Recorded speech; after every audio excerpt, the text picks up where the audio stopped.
Hello good morning everybody videovillas.com viewers అందరికీ స్వాగతం పలుకుతున్నాం. ఈ డిజైన్ లో ఉన్నటువంటి ఇంకొక ముఖ్యమైనటువంటి ఆప్షన్ టెక్స్ట్ ఫ్రేమ్ అంటే ఏంది, గ్రాఫిక్ ఫ్రేమ్ అంటే ఏంది, ఈ రెండింటి మధ్య డిఫరెన్స్ మీరు తెలుసుకోవాలి. ఫర్ ఎగ్జాంపుల్ నేను టెక్స్ట్ టూల్ తీసుకొని చిన్న ఫ్రేమ్ ఒకటి డ్రా చేస్తున్నాను. టెక్స్ట్ టైప్ చేయాలా వద్దనేది అది మన ఇష్టం, పెద్ద అవసరం లేదు ప్రస్తుతానికి. నాకు టెక్స్ట్ తో పని ఏం లేదు, జస్ట్ డిఫరెన్స్ గురించి మాత్రమే మాట్లాడబోతున్నాం. ఇక మీరు జాగ్రత్తగా గమనించినట్టయితే కొన్ని ఏమో ఎంటీ షేప్స్ కనబడుతున్నాయి, కొన్నిట్లో మనకి క్రాస్ మార్క్ కనబడుతుంది. ఇవి గ్రాఫిక్ ఫ్రేమ్స్ అంటారు. గ్రాఫిక్ ఫ్రేమ్ లో కూడా మనకి షేప్స్ ఉన్నట్టుగానే రెక్టాంగిల్, ఎలిప్స్, పాలిగాన్ ఉంటాయి. ఫర్ ఎగ్జాంపుల్ నేను కంపారిజన్ కోసం సేమ్ రెక్టాంగిల్ షేపే తీసుకుంటాను. రైట్, ఇప్పుడు జాగ్రత్తగా గమనించండి. ఈ రెండిట్లో మనకి ఏది గ్రాఫిక్ ఫ్రేమ్, ఏది టెక్స్ట్ ఫ్రేమ్ తెలుసుకోవాలంటే సింపుల్ లాజిక్. ఈ క్రాస్ మార్క్ చూడగానే ఈజీగా అర్థమైపోవాలి మీకు. ఇది గ్రాఫిక్ ఫ్రేమ్, ఇది టెక్స్ట్ ఫ్రేమ్. ఇంకా డీప్ గా వెళ్ళి దాని గురించి మీరు జాగ్రత్తగా అబ్జర్వ్ చేసినట్టయితే, టెక్స్ట్ ఫ్రేమ్ సెలెక్ట్ చేసినట్టయితే టెక్స్ట్ ఫ్రేమ్ కి ఎప్పుడు కూడా మీకు స్టార్ట్ పాయింట్, అలాగే end point, or start indicator, ఈ ఎండ్ ఇండికేటర్, ఈ రెండు కూడా చాలా క్లియర్ గా కనపడుతుంటాయి మీకు. సో ఈ రెండు చూడగానే మీకు అర్థమైపోవాలి మీరు ప్రస్తుతం టెక్స్ట్ ఫ్రేమ్ లో వర్క్ చేస్తున్నట్టుగా. అలాగే గ్రాఫిక్ వచ్చేటప్పటికి మనకి స్టార్ట్ ఎండ్ అట్లేముండవు, నార్మల్ గా బౌండింగ్ బాక్స్ కనపడుతుంటుంది, అంతకన్నా ఏం లేదు. అలాగే మీకు ఈ మార్కర్ ఏదైతే ఉందో దీంతో మనం రౌండ్ షేప్ తీసుకురావడానికి యూజ్ అవుతుంది. అదే కాకుండా ఇంతకుముందు మనం చూసినట్టుగా ఈ ఫిల్ రెక్టాంగిల్ ఏదైతే కనపడుతుందో దీంతో కొన్ని ఎడిషనల్ ఆప్షన్స్ అనేవి మనం యాక్సెస్ చేయొచ్చు. ఫర్ ఎగ్జాంపుల్ దీన్ని ఇన్లైన్ చేయాలా, ఇట్లా కొన్ని ఎడిషనల్ ఉంటాయి, నేను చూపిస్తాను ఇప్పుడు మీకు. ఆ ఆప్షన్స్ లో ఇది చాలా మనకి షార్ట్ కట్ కింద యూజ్ అవుతుంది, అంటే కంటెంట్ అరేంజ్మెంట్ లో ఇది మనకి చాలా యూస్ఫుల్. సో ఈ విధంగా మనకి టెక్స్ట్ ఫ్రేమ్ కానివ్వండి, గ్రాఫిక్ ఫ్రేమ్, ఇవి రెండు కూడా ఉంటాయి.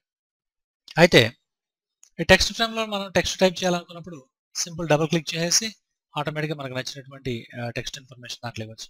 అలాగే when it comes to graphic frame, ఈ గ్రాఫిక్ ఫ్రేమ్ మీద మనం ఇట్లా డబుల్ క్లిక్ కొడితే ఏం జరగదు.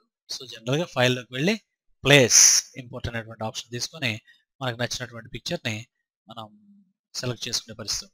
అయితే జాగ్రత్త గమనించండి, టెక్స్ట్ అన్నప్పుడు ఆటోమేటిక్గా ఈ టెక్స్ట్ మనకి ఫ్రేమ్ సైజ్ ఎంత ఉందో అంతవరకు అది ఆటోమేటిక్గా టెక్స్ట్ టైప్ అయిపోయి ఫిట్ అయిపోవడం అనేది సహజంగా జరుగుతుంది. ఏది మనం ఈ టైప్ మెనూలోకి వచ్చి fill with place holder text అంటే. కానీ ఇమేజ్ అట్లా కాదు. ఇమేజ్లో ఎప్పుడైతే ఇంపోర్ట్ చేస్తారో ఆటోమేటిక్గా అది ఒరిజినల్ సైజ్ మనకి ఇంపోర్ట్ అయిపోయింది. కానీ మనం ఇక్కడ ఉన్నటువంటి ఫ్రేమ్ సైజ్ ఏదైతే ఉందో అది మొత్తాన్ని కూడా కనపడటం కోసంగా అది ఉపయోగపడట్లేదు. ఇటువంటి సిచ్యువేషన్లో మనకి కొన్ని రకాల ఆప్షన్స్ ఉంటాయి కదా మనకి.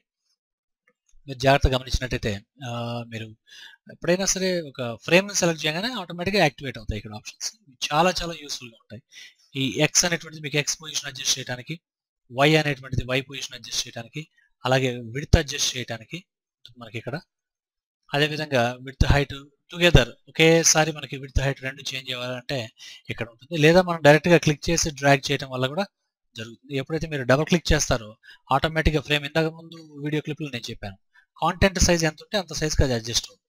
కానీ మన పర్పస్ జాగ్రత్తగా గమనించండి, ఇంత సైజులోకే నాకు ఇమేజ్ అడ్జస్ట్ అవ్వాలి, అంతే తప్ప ఇమేజ్ సైజుకి నాకు ఇది స్కేల్ అవ్వకూడదు అని అనుకుందాం. మన డిజైన్లో రిక్వైర్మెంట్ ఆ విధంగా ఉంది. అటువంటి సిచ్యువేషన్లో మిగిలిన కమాండ్స్ మీకు ఇక్కడ కొన్ని ఉన్నాయి, అవి యూజ్ అవుతాయి. వాటికి వెళ్లే ముందు ఈ ఆర్డర్లో ఒకసారి అడ్జస్ట్ చేద్దాం. ఇది మీకు పర్సంటేజ్ వైజ్గా అడ్జస్ట్ చేయడానికి యూజ్ అవుతుంది. జాగ్రత్తగా గమనించినట్టయితే మీకు పర్సంటేజ్ వైజ్గా స్కేల్ చేసుకోవడానికి ఇక్కడ అడ్జస్ట్మెంట్. అదేవిధంగా మీకు rotation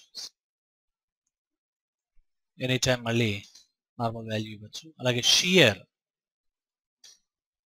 any time again normal value ఇవ్వచ్చు. అవే కాకుండా మీకు హియర్ మనకి rotate clock wise and anti clock wise options మనకి ఇక్కడ ఉన్నాయి. ఎప్పుడైతే మీరు ఈ ఆప్షన్స్ యూజ్ చేస్తారో ఆటోమేటిక్గా మీకు ఇక్కడ ఇండికేషన్ వస్తుంది. ఇది చూసి మీరు అర్థం చేసుకోవచ్చు ఎంత యాంగిల్ రొటేట్ చేశారు ఏంటి అనేది. మీకు ఈ పి అనేటువంటిది చూస్తే అర్థం. అదేవిధంగా ఫ్లిప్ హారిజాంటల్, ఫ్లిప్ వర్టికల్ అంటే మిర్రరింగ్ అంటాం. ఇవి most of the software applications లో రెగ్యులర్ గా మనకు కనబడుతున్నాయి. ఇవి కాకుండా కొంచెం జాగ్రత్తగా మీరు అబ్జర్వ్ చేసినట్టయితే ఇక్కడ మనకి రెండు ఆప్షన్స్ కనబడుతున్నాయి.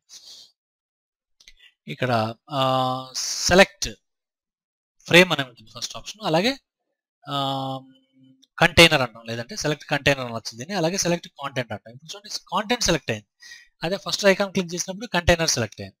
సో దీన్ని బేస్ చేసుకుని మళ్ళీ మనకు నచ్చినట్టుగా ఇమేజ్ని, ఓన్లీ నాకు ఈ ఫ్రేమ్ ఎట్లాగే ఉండాలి, ఇమేజ్ వరకు మాత్రమే రొటేట్ అవ్వాలి అన్నప్పుడు మీరు కాంటెంట్ని సెలెక్ట్ చేసుకుని రొటేట్ చేసినట్టయితే, ప్రస్తుతం జాగ్రత్తగా అబ్జర్వ్ చేయండి, ఓన్లీ కాంటెంట్ మాత్రమే మీకు రొటేట్ అయింది. కంటైనర్ ఎక్కడ కూడా రొటేట్ అవ్వదు. సో ఈ ఫ్రేమ్ ఏదైతే ఉందో దాని కంటైనర్ అంటాం, ఫ్రేమ్ లోపల ఉన్నటువంటి ఆ ఇమేజ్ ఇన్ఫర్మేషన్ ఏదైతే ఉందో దాని కాంటెంట్ అంటాం. Simple logic. ఆ విధంగా మనకు ఉంటాయి. ఇవి కాకుండా మనకి ఇక్కడ next frame and previous frame అనేటువంటి ఆప్షన్స్ బ్యూటిఫుల్ గా ఉన్నాయి. వీటిని క్లిక్ చేస్తూ మీరు మాన్యువల్ గా మౌస్ మూవ్ చేసి క్లిక్ చేయకుండా ఈ ఆప్షన్స్ యూజ్ చేస్తూ ఆబ్జెక్ట్స్ సెలెక్ట్ చేసుకునేటువంటి ఫెసిలిటీ ఇక్కడ మనకు. సో ఈ విధంగా మాక్సిమం మనకి చాలా ఇంపార్టెంట్ కమాండ్స్ అని కూడా ఇక్కడ కనపడటం అనేది. కానీ మనకి ఈ టోటల్ పిక్చర్ నాకు ఈ బాక్స్ లోకి డిస్ప్లే అవ్వాలి అనుకున్నప్పుడు ఆబ్జెక్ట్ మెనూ అనేటువంటిది ఒక దానికి వెళ్ళొచ్చు. మనకు దాంట్లో ఫిట్టింగ్ అనేటువంటి ఆప్షన్స్ ఉంటాయి, లేదా ఈవెన్ రైట్ క్లిక్ చేసినా కానీ ఇందులో మనకి ఫిట్టింగ్ అనేటువంటి ఆప్షన్స్ డిస్ప్లే అవుతాయి. ఇప్పుడు మనకి ఏ మెథడ్ అయితే కరెక్ట్ గా వర్క్ అవుతుంది అనేది మనం చూసి మన నిర్ణయం తీసుకోవాలి. ప్రస్తుతానికి నేను రైట్ క్లిక్ చేస్తాను. రైట్ క్లిక్ చేసి అండ్ దీంట్లో మనం ఫిట్టింగ్ ఆప్షన్స్ లో ఫిల్ ఫ్రేమ్ ప్రపోర్షనేట్లీ అని ఉంది, అలాగే ఫిట్ కాంటెంట్ ప్రపోర్షనేట్లీ అని ఉంది. ఈ రెండిట్లో మనకి ఏది జనరల్ గా వర్క్ అవుతుంది? ఫిట్ కాంటెంట్ ప్రపోర్షనేట్లీ అనేది కనుక క్లిక్ చేస్తే ఆటోమేటిక్ గా ప్రపోర్షనేట్ గా ఇక్కడ ఉన్నటువంటి ఫ్రేమ్ దానికి అడ్జస్ట్ అవుతుంది. కానీ ఇందాక మీరు జాగ్రత్తగా గమనించినట్టయితే మనం ఏం చేసాం, ఇది రొటేట్ చేయడం జరిగింది, యాంగిల్ ఆఫ్ రొటేషన్. మళ్ళీ నార్మల్ యాంగిల్కి తీసుకుందాం. 0 ఇచ్చేసినట్టయితే జాగ్రత్తగా అరేంజ్ చేయండి, ఫినిష్. మళ్ళీ ఒకసారి ఫ్రేమ్ సెలెక్ట్ చేసుకుంటున్నాను, చేసుకొని right click and I want to go for fitting, fit content proportionately. That's it. Proportionately అంటే ఎక్కడ కూడా మీకు ఆ రేషియో ఏదైతే ఉందో, విడ్త్ హైట్ రేషియో ఉందో ఇమేజ్ కి, అది డిస్టర్బ్ అవ్వకుండా ఉన్న ఫ్రేమ్ లోకి ఆటోమేటిక్ గా అది అడ్జస్ట్ అవుతుంది. అట్లా కాకుండా టోటల్ ఫ్రేమ్ కి అది ఫిల్ అయిపోవాలనుకోండి, అక్కడే ఉంది ఆప్షన్ మనకి ఫిట్ కాంటెంట్ టు ఫ్రేమ్ అన్నాను అనుకోండి, ఆటోమేటిక్ స్ట్రెచ్ అవుతుంది. అయితే ఒక్కొక్కసారి మైనర్ వేరియేషన్స్ ఏమైనా ఉన్నప్పుడు ఈ స్ట్రెచ్ చేసిన పెద్ద ప్రాబ్లం కాదు, కానీ ఎక్కువ డిఫరెన్స్ ఉందనుకోండి, ఈ విధంగా ఉందనుకోండి, ఈ టైంలో మీరు స్ట్రెచ్ చేశారంటే ఇమేజ్ క్వాలిటీ మొత్తం కూడా పోతుంది. అది కొంచెం కేర్ఫుల్గా, ఇప్పుడు చూడండి మీకు అంత మంచిగా అనిపించట్లేదు ఇమేజ్. ఇది కొంచెం కేర్ఫుల్గా ఉండాలి. ఇట్లాంటి ఆప్షన్స్ యూజ్ చేసేటప్పుడు మనకి ఏది పర్ఫెక్ట్గా యూజ్ అవుతుంది అనేది చూసి మనం సెలెక్ట్ చేసుకోవాల్సి ఉంటుంది. ప్రస్తుతానికి మనం రైట్ క్లిక్ చేసేసి ఫిట్టింగ్లోకి వచ్చేసి ఫిట్టింగ్ ఆప్షన్స్ మొత్తం క్లియర్ చేద్దాం. రైట్, ఈ విధంగా మనకి గ్రాఫిక్ ఫ్రేమ్ అలాగే టెక్స్ట్ ఫ్రేమ్ ఈ రెండు కూడా ఉండటం అనేది జరుగుతుంది. ఇంతకుముందు వీడియోలో మీకు మల్టిపుల్ గ్రాఫిక్స్ని ఎలా ఇంపోర్ట్ చేయాలో కూడా చూపించాను నేను. ఇంపోర్ట్ అనేసి అండి జనరల్గా మీకు నచ్చినట్టుగా సెలెక్ట్ చేసుకొని ఓపెన్ అనేసేయండి. వాటిని మనం క్లిక్ చేసి డ్రాగ్ చేయడం ద్వారా, అలాగే right arrow up arrow use చేయడం ద్వారా ఆటోమేటిక్గా ఆ ఇమేజెస్ని తీసుకురావచ్చు. అయితే ఇట్లా మనం మల్టిపుల్ గ్రాఫిక్స్ని ఇంపోర్ట్ చేసిన తర్వాత మీరు చాలా కేర్ఫుల్గా అబ్జర్వ్ చేసినట్టయితే ఈ మధ్యలో గ్యాప్ ఉంది. ఈ గ్యాప్ని నేను అడ్జస్ట్ చేయాలనుకుంటున్నాను నాకు నచ్చినట్టుగా అన్నప్పుడు ఆ సిచ్యువేషన్లో మనకి ఇక్కడ గ్యాప్ టూల్ అనేటువంటి ఒక టూల్ కూడా మనకు ఉంటుంది. అది తీసుకొని మనకి ఎంతవరకు కావాలనేటువంటిది అడ్జస్ట్ చేసుకోవచ్చు. దీంట్లోనే మనకి రకరకాల ఆప్షన్స్ అనేవి యూజ్ అవుతూ ఉంటాయి. కంట్రోల్ యూజ్ చేసి డ్రాగ్ చేయడం ఒక పద్ధతి ఉంటుంది. గ్యాప్ ఎక్కువ ఉంటే తగ్గించుకోవడానికి ఈ కంట్రోల్ అనేది చాలా యూస్ఫుల్గా ఉంటుంది.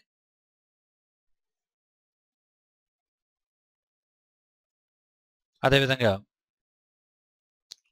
ఆల్ట్ అనేది యూజ్ చేయడం ద్వారా పొజిషన్ చేంజ్ చేయొచ్చు. మనం గ్యాప్ టూల్ యూజ్ చేసి ఆల్ట్ పట్టుకుంటే కనుక మనకి ఆటోమేటిక్గా పొజిషన్స్ అనేటువంటివి చేంజ్ అవుతాయి. ఈ విధంగా మనకు ఒక్కొక్కసారి వెరీ వెరీ ఇంట్రెస్టింగ్ ఏవైనా సరే ఇమేజెస్ని మనం అటు ఇటు స్పేస్ సజెస్ట్ చేయాలంటే మీరు జాగ్రత్తగా గమనించండి. ఎప్పుడైతే గ్యాప్ టూల్ తీసుకుని అటు ఇటు మూవ్ చేస్తానో మనకి ఇక్కడ ఇన్ఫర్మేషన్ అకార్డింగ్లీ దానికి తగ్గట్టుగానే అడ్జస్ట్ అవుతుంది. ఇవన్నీ కూడా కొంచెం కేర్ఫుల్గా మన రిక్వైర్మెంట్ తగ్గట్టు వాడుకోవచ్చు. సో జాగ్రత్తగా గమనించండి, ఈ గ్యాప్ టూల్ అనేది ఆ విధంగా యూజ్ అవుతుంది.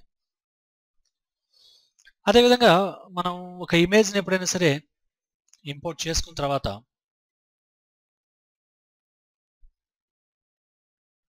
ఏదైనా ఒక ఇమేజ్ తీసుకుందాం, దీన్ని క్రాప్ చేయాలంటే ఈ విధంగా చేయొచ్చు. మూవ్ చేయాలంటే డైరెక్ట్గా సెంటర్లో క్లిక్ చేసి మూవ్ చేసుకోవచ్చు. లేదా ఇన్ కేస్ ఫ్రేమ్ కనుక ఎక్కువ సైజులో కనుక ఉన్నట్టయితే దాని కార్నర్ మీద డబుల్ క్లిక్ కొట్టి ఆటోమేటిక్గా అడ్జస్ట్ చేయొచ్చు. అదేవిధంగా ఈవెన్ ఇమేజెస్ కూడా కార్నర్ అడ్జస్ట్మెంట్ ఉంటుంది. ఇది ఆల్రెడీ ఇంతకుముందు వీడియోలో కూడా నేను చెప్పాను. సేమ్ టెక్స్ట్ కూడా ఇదే వర్తిస్తుంది. దీంట్లో పెద్ద డిఫరెన్స్ అయితే లేదు. అయితే ముఖ్యంగా దీంట్లో నేను మెయిన్గా చెప్పదలుచుకుంది ఏంటంటే, మీకు ఇమేజ్ సెలెక్ట్ చేసిన తర్వాత ఈ XY పొజిషన్ ఒకటి, విడ్త్ హైట్ ఒకటి, పర్సంటేజ్ వైజ్ విడ్త్ హైట్ ఒకటి, రొటేట్ షియర్ ఒకటి, clock wise anti clock wise rotations flipping ఒకటి, అలాగే కంటైనర్ అండ్ కాంటెంట్ సెలెక్షన్ ఒకటి, అలాగే next frame and previous frame. ఈ కమాండ్స్ మొత్తాన్ని కూడా మీరు చాలా జాగ్రత్తగా 1-10 సార్లు ఆలోచించి ప్రాక్టీస్ చేయాల్సి ఉంటుంది. ఇవి బాగా ప్రాక్టీస్ చేస్తే మాక్సిమం మీరు రెగ్యులర్గా చేసే వర్క్ అంతా కూడా దీంట్లోనే. ఇంతవరకు ఉంటుంది. ఇదేమో ఫిల్ కలర్, స్ట్రోక్ కలర్, వీటి గురించి మళ్ళీ పెద్ద ఎక్కువగా మాట్లాడాల్సిన అవసరం లేదు. ఒకటి ఫిల్ కలర్ ఉంటుంది, ఒకటి స్ట్రోక్ కలర్ ఉంటుంది. ప్రస్తుతానికి ఫిల్ కలర్ అనేటువంటిది మీరు యూజ్ చేయటం అనేది రాంగ్ మెథడ్ అది. ఎందుకంటే ఆల్రెడీ ఇమేజ్ ఓవర్లాప్ అయింది కాబట్టి మీకు ఫిల్ కలర్ కనపడదు. కానీ ఇప్పుడు జాగ్రత్తగా గమనిస్తే మీకు బ్లాక్, ఎల్లో కనపడదు. సో మళ్ళీ నేను కాంటెంట్ సెలెక్ట్ చేసుకుంటాను, అడ్జస్ట్ చేస్తున్నాను. మనకు నచ్చినట్టుగా మనం అడ్జస్ట్ చేసుకోవచ్చు. యాక్చువల్ జాగ్రత్తగా గమనిస్తే మీరు ఇక్కడ చూస్తున్న దాంట్లో మొత్తం కూడా ఒకటే ఫ్రేమ్లో ఉన్నాయి. కాకపోతే ఈ గ్యాప్ ఇవ్వడం వల్ల ఏం జరిగిందంటే టాప్ పొజిషన్లో మనకి బ్లాక్ కలర్ ఉన్నట్టుగా స్ట్రిప్ లాగా మనకి అది డిస్ప్లే అవుతుంది. ప్రివ్యూలోకి వెళ్ళి చూసుకోండి. చక్కగా మీకు ఒక ఎల్లో బార్డర్ వచ్చింది, పైన ఈ విధంగా బ్లాక్ కలర్ స్ట్రిప్ కూడా వచ్చింది. దాంట్లో మనం ఏదైనా టెక్స్ట్ టైప్ చేసుకోవాలంటే చేసుకోవచ్చు. ఇవన్నీ కొన్ని మీరు వర్క్ చేసేటప్పుడు టెక్నిక్స్లో యూజ్ చేసుకునే అవకాశం ఉంటుంది. Thank you very much for watching this video clip.